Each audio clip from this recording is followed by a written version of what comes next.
Olá pessoal, este é um canal para se falar da Palavra de Deus, né? Você é bem-vindo aqui, seja cristão ou seja simpatizante, você é bem-vindo. Nós vamos tratar hoje sobre avivamento, é uma série de vídeos que eu tenho gravado a respeito desse assunto, que Deus me inspirou a estudar e preparar materiais de estudo desde o ano de 2015. E então, neste momento que nós estamos vivendo, Deus trouxe de novo à minha mente para nós recomeçarmos a tratar e estudar sobre esse assunto tão importante para a vida de todo cristão e para todas as igrejas. Eu já tenho postado alguns dias atrás alguns vídeos contando acerca de alguns avivamentos da história em alguns locais, né, do mundo, e no decorrer deste estudo eu vou estar colocando outros vídeos contando a respeito de avivamentos bem conhecidos no meio cristão e alguns que não foram muito mencionados no decorrer da história. Hoje nós vamos falar a respeito do que não é padrão bíblico de avivamento, porque muitas vezes nós temos visto igrejas e cristãos com o coração sincero, querendo buscar em Deus uma presença maior, né, uma manifestação maior da presença de Deus, melhor dizendo, o poder de Deus derramado sobre a igreja, sobre o seu povo, sobre seus ministros, e vimos as pessoas buscando com o seu coração sincero, querendo mesmo, né, a presença de Deus, mas muitas vezes nós vimos que algumas ações elas não são no padrão bíblico, vamos dizer assim, para buscar esse avivamento. E é tão importante nós termos conhecimento da palavra como ela é, que Deus falou no livro de Oséias, né, que o meu povo muitas vezes perece por falta de conhecimento. E eu relutei muito em gravar esses vídeos porque não é algo assim da minha geração, né? Quem nunca trabalhou com mídias, a gente estranha um pouco e não é legal a gente se expor, quem não está acostumado com isso, né? Mas quando Deus chama, a gente tem que fazer, né? Tem que fazer com humildade e dependência dele, tem que fazer. O Senhor falou muito claramente que aquilo que Ele nos ensina, aquilo que Ele traz ao nosso conhecimento, não é para ficar escondido debaixo de uma mesa ou debaixo do alqueire, como diz na Bíblia, né? Mas é para trazer e iluminar a todos. Então, que você possa ser edificado aqui nesse canal com a palavra de Deus, amém? Eu tô com o computador aqui no colo sim, porque é um estudo, eu vou estar olhando na tela, é um material que eu tenho preparado há bastante tempo e Deus está acrescentando algumas coisas nesse momento e então eu quero compartilhar com você, amém? Precisamos então saber o que não é padrão bíblico na busca do avivamento. A busca do avivamento ela não é uma ação da igreja, ela é uma obra livre e soberana do Espírito Santo. Então sim, nós precisamos buscar no Espírito Santo, nós precisamos buscar em Deus, mas nós não podemos determinar nada. Quem determina é Ele, né? Nós precisamos saber que o único agente do avivamento, de qualquer avivamento que já houve na história e os que ainda poderão vir, é o Espírito Santo de Deus. Se ele não estiver presente, se Jesus não estiver no centro de tudo, esse avivamento não vai acontecer. Então nós precisamos ter essa consciência. Depende de nós buscarmos essa presença maravilhosa do Espírito Santo e nós vamos aprender como funciona, como isso tem que ser feito de acordo com a palavra de Deus. O avivamento, ele não é um evento da igreja, como muitas vezes nós vimos. Quem já é cristão antigo sabe, né? Muitas vezes nós ouvimos inclusive falar no termo reteté, que é um termo totalmente errado para ser utilizado nos templos e no meio cristão, porque reteté é uma forma de culto a deuses estranhos, provindo de outros países que eu não vou mencionar, né? Então, esse é um culto de mistura de entidades e isso não deve ser aplicado no nosso meio, certo? Essa palavra foi introduzida no nosso meio e no nosso vocabulário de uma forma errônea e confusa. Então, nós falamos muito em fogo puro também, né? O culto do fogo puro. Glória a Deus por isso, quando o Espírito Santo vem e se manifesta poderosamente no nosso meio. Mas o avivamento, ele não tem nada a ver com isso. Ele não tem nada a ver com êxtase espiritual. Ele tem a ver com outros detalhes que nós vamos aprender aqui. Então, ele não é um evento da igreja. Nós não podemos marcar um evento da igreja e colocar o nome de avivamento, culto do avivamento. Gente, isso não existe. Só quem pode confirmar esse avivamento é o Espírito Santo. Nós podemos nomear o culto da busca pelo avivamento, culto do quebrantamento, o culto do arrependimento. Você já viu em algum lugar o convite de alguma igreja, de alguma entidade cristã convidando para o culto do arrependimento? Como Deus se alegraria com isso, né? Como Deus gostaria? Culto do quebrantamento, culto da rendição. Eu nunca vi. Pode até que tenha existido em algum lugar, mas eu acho que seria maravilhoso, não é? Então nós não podemos agendar o avivamento, nós podemos buscar ele de toda a nossa alma, de todo o nosso espírito, de todo o nosso coração, de todo o nosso entendimento. Nós podemos buscar e devemos sim, mas agendá-lo não. Amém? O avivamento, ele não é um culto de milagres, né? O avivamento é um acontecimento muito poderoso e muito grande, que envolve muito mais profundidade do que simplesmente os resultados.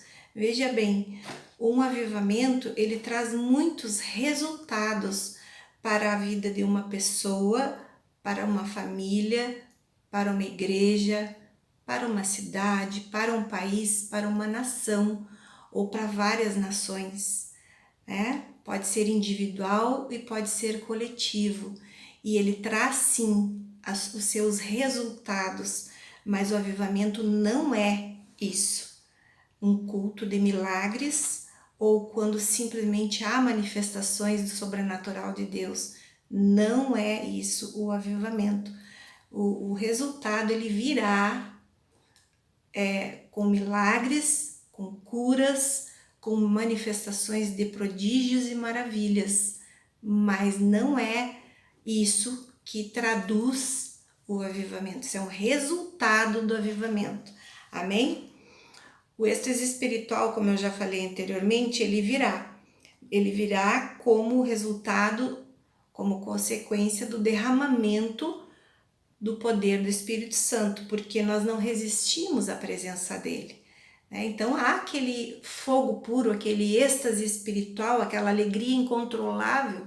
Muitos cantam, muitos falam em línguas, muitos profetizam, muitos dançam no Espírito. E isso é maravilhoso, mas não é o que engloba o avivamento. É um resultado também, é uma manifestação do poder do Espírito Santo em nosso meio. Avivamento também não é mudança doutrinária. Vida sem doutrina bíblica gera misticismo e experiências meramente humanas. Nós não podemos mudar o que está na palavra, nós não podemos trazer algo que é da nossa vontade, da nossa carne, né? Ou quero fazer um mover, eu quero trazer um mover, eu quero trazer a manifestação do Espírito Santo, eu quero fazer um culto diferente. Nós já estamos agendando, nós já estamos gerando algo no nosso coração, né? Eu quero ver esse povo cheio. Só que antes de encher algo, este algo precisa estar vazio. Nós não conseguimos encher um balão que já está cheio. Nós não conseguimos encher um copo d'água que já está cheio. Nós não podemos encher um tanque de gasolina de um veículo que já está cheio. Algo para ser cheio precisa primeiramente ser esvaziado. Esse é um grande mistério do avivamento. Nós precisamos esvaziar o nosso eu, esvaziar o nosso ego, esvaziar. Muitas vezes nós batemos na nossa carne com os nossos jejuns e orações, com os nossos propósitos perante o Senhor, mas o principal nós esquecemos de pedir para o Senhor nos ajudar a esvaziar o nosso ego, para que aí sim, vazios de nós, o Espírito Santo possa nos encher. E para ele nos encher, nós precisamos estar cheios desta doutrina, da doutrina da palavra, sã doutrina do Senhor. Amém? Que é um conjunto, nada mais é do que um conjunto das verdades bíblicas que nós temos, tanto no Velho como no Novo Testamento. Amém? Porque a Bíblia ela não se contradiz em nenhuma parte. Deus tem compromisso com a sua verdade e a sua palavra é a verdade. Todo avivamento precisa estar fundamentado na palavra. O avivamento precisa estar norteado pelas escrituras e nunca pelos nossos sonhos e visões. Não estou dizendo que os nossos sonhos e visões não são válidos. Quando são da parte do Senhor, são muito válidos, sim. E o Senhor, ele não faz nada sem trazer antes ao conhecimento dos seus profetas. E a Bíblia diz que nós estejamos atentos ao que os profetas nos dizem, né? Porque o povo que presta atenção nisso, ele é um povo que prosperará, está escrito na palavra, sim? Então nós sabemos que o avivamento, qualquer igreja, qualquer pessoa, qualquer família que deseje um avivamento, precisa estar balizado na palavra, sem mudança doutrinária, sem encaixar a palavra naquilo que eu quero, mas sim naquilo que Deus está falando. Amém? Então, nós precisamos entender também que avivamento não é produzido através de uma mudança litúrgica, ou seja, eu vou fazer um culto diferente, como eu já falei alguns momentos atrás. Nós vamos providenciar, vamos trazer um pregador, como muitas vezes ouvimos falar, vamos trazer um preletor lá do Nordeste, lá não sei da onde, né? Nós vamos trazer o irmão tal que é profeta, e nós esquecemos que às vezes o vaso que Deus quer usar está ali dentro mesmo, né? Que pode ser qualquer um dos nossos irmãos, o mais simples, o mais humilde muitas vezes, que está de joelhos lá orando no secreto, aos pés da cruz. Não requer que nós façamos uma mudança, um culto diferente para buscar esse avivamento. Nós podemos buscar um avivamento pessoal, nós podemos buscar um avivamento dentro do nosso lar, dentro da nossa igreja, mas ele sempre terá que ter base na palavra e partir do arrependimento. Por quê? Porque eu preciso estar com o meu espírito vazio, limpo, para que o Senhor possa encher.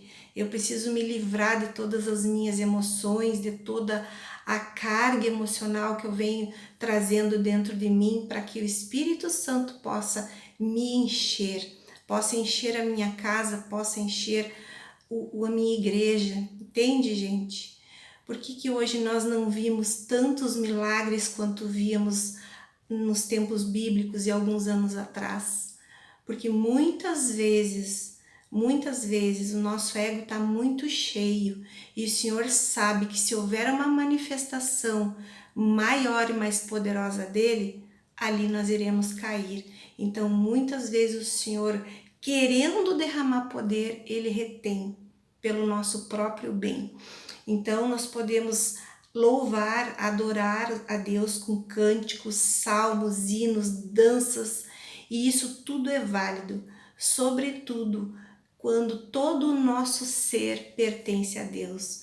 Quando nós rasgamos o nosso coração em absoluta sinceridade diante dele, sem reservas, confessamos os nossos pecados mais íntimos, reconhecemos as nossas fraquezas e a nossa total dependência dele, aceitando o seu senhorio, o seu governo soberano em todas as áreas das nossas vidas. Este padrão de culto e adoração é o que nós encontramos nas Escrituras.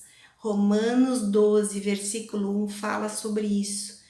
Paulo diz assim: rogo-vos, irmãos, pela compaixão de Deus, que apresentem os vossos corpos em sacrifício vivo, santo e agradável a Deus, que é o vosso culto racional, aquela forma que nós escolhemos, decidimos a partir da nossa razão servir a Deus com sinceridade e coração verdadeiro na presença dele. Também diz em João 4, versos 21 ao 24, mas a hora vem e é agora, em que os verdadeiros adoradores adorarão ao Pai em espírito.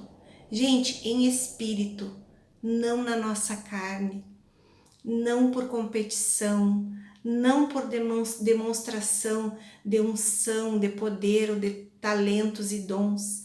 Em verdade, sinceridade, coração aberto e rasgado diante de Deus, porque o Pai procura a tais que assim o adorem. Deus é Espírito, Ele é Espírito e habita dentro de nós. Ele enxerga tudo o que está lá dentro. Se nós não formos sinceros, estaremos mentindo para Deus e Ele verá. Importa que os que o adorem em espírito e em verdade. Quando João Batista começou a preparar o povo judeu para receberem o Messias, ele só dizia uma frase: arrependei-vos, pois vos é chegado o reino dos céus. Então hoje, se nós queremos um verdadeiro grande avivamento, nós precisamos pensar e ensinar como João Batista: arrependei-vos, para que venha sobre vós o reino dos céus. Amém? Obrigado pela sua atenção e até a próxima!